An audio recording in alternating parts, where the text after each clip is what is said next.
جائیے البانیہ جائیے، رومانیہ بلغاریہ کے ساتھ ملک لگا ہوا ہے، یورپ کا ملک ہے، یورپ کا ملک ہے۔ اٹلی کے بالکل سامنے بیچ میں سمندر ہے، اٹلی کے سامنے البانیہ ہے۔ آج سے 600 برس پہلے البانیہ کے 2 آدمی زیارت کرنے کے لیے کربلا گئے تھے۔ جب حضرت عباس کے روضے پر پہنچے تو وہاں کے خدام نے قبر حضرت عباس کی تھوڑی سی خاک شفا ان کو تحفے میں دے دی۔ جب وہ لے کر البانیہ واپس آئے تو آج سے 600 سال پہلے البانیہ کا جو بادشاہ تھا اس کو پتہ چلا کہ یہ 2 آدمی کربلا سے عباس کی قبر کی خاک لائے ہیں۔ انہوں نے اسے اپنے گھر میں رکھا تھا، وہاں البانیہ کے لوگ زیارت کرنے جاتے تھے۔ یہ سب کچھ نیٹ پہ پڑا ہے، کتاب پڑھنے کی ضرورت نہیں، لیکن کتاب میں بتا دوں، البانی زبان کی کتاب لندن سے چھپی ہے، معجزات حضرت عباس، اس پہ حضرت عباس کی شبیہ بنی ہے، حضرت عباس کے ہاتھ میں علم ہے۔ ٹائٹل آپ کو بتا رہا ہوں، کتاب آپ کو نیٹ پہ مل جائے گی، PDF میں مل جائے گی، 1 نہیں 8 کتابیں انگلش میں، البانی زبان میں، فرینچ میں، انگریزی میں نیٹ کے اوپر پڑھی ہیں۔ جو سنا رہا ہوں آپ کتاب میں نیٹ کے اوپر اپنے ہاتھ کے موبائل میں پڑھ سکتے ہیں، PDF میں لے کر۔ لندن یونیورسٹی سے بھی کتابیں ایشو ہوئی ہیں اس کے بارے میں، وہ بھی نیٹ پر پڑھی ہوئی ہیں۔ جو میں سنا رہا ہوں کسی بڑی کتاب کے دیکھنے کی کتب خانے میں جانے کی ضرورت نہیں ہے، جو موبائل آپ کے ہاتھ میں اسی میں ابھی مل جائے گا۔ میری مجلس کے بعد حضرت عباس کا تابوت اٹھنے کے بعد گھر جائیے گا تو کھول کے دیکھ لیجئے گا، البانیہ دکھیں گے، سب سامنے آتا چلا جائے گا، ایک ایک چیز آ جائے گی۔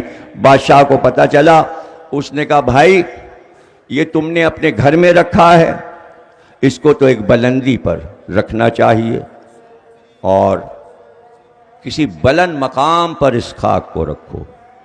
تو جو سب سے اونچا پہاڑ تھا البانیہ کا، اس کی بلندی پر ایک روضہ بنوایا گیا۔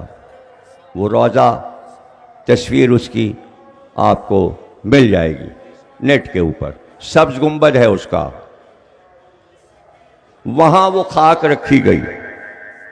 بادشاہ خود زیارت کرنے گیا، پھر سارے عوام گئے، پھر انہوں نے حضرت عباس کو پکارا۔ اب یہ البانیہ والوں کا عقیدہ ہے، کسی کے عقیدے میں ہمیں بولنے کا حق نہیں ہے۔ جو ہمارا عقیدہ ویسے ہی دوسروں کے عقائد ہیں۔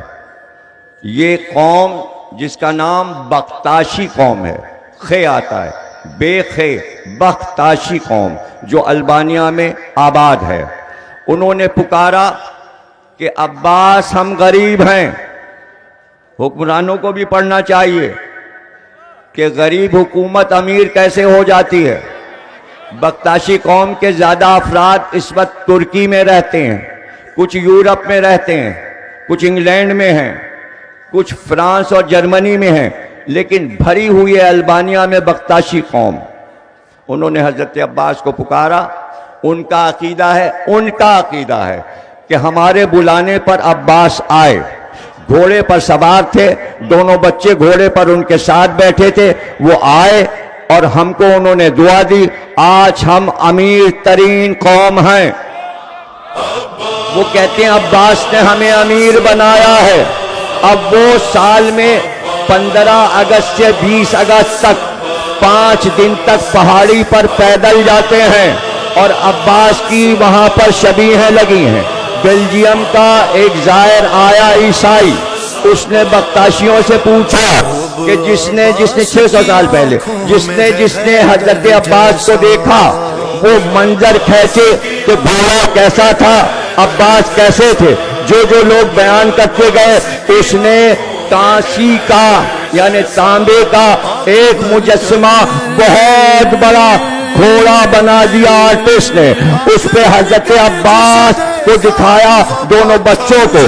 لیکن کمال یہ کیا بیلجیم کے مصور نے کہ حضرت عباس سپر لگائے ہوئے ہیں، اس کے اوپر اس نے عربی میں لکھا ولی اللہ، اور جو پرچم عباس کے ہاتھ میں ہے وہ بیلجیم کے آرٹسٹ نے اس پہ لکھا لا الہ الا اللہ، اور جہاں گھوڑے کے پیر ہیں وہاں عباس کی فوج مصور نے دکھائی، اس پہ قرآن کی آیت لکھی ہے لا حول ولا قوت الا باللہ، اللہ کی طاقت سے بڑی طاقت کسی کی نہیں۔ میرا پیر غازی، میرا پیر غازی، مولا وفا کا او میرا پیر غازی، میرا پیر غازی، میرا پیر غازی، مولا وفا کا او میرا پیر غازی۔ دنیا میں جس کا پرچم یہ سوہنا، دنیا میں جس کا پرچم یہ سوہنا، گھر گھر سجا ہے او میرا پیر غازی۔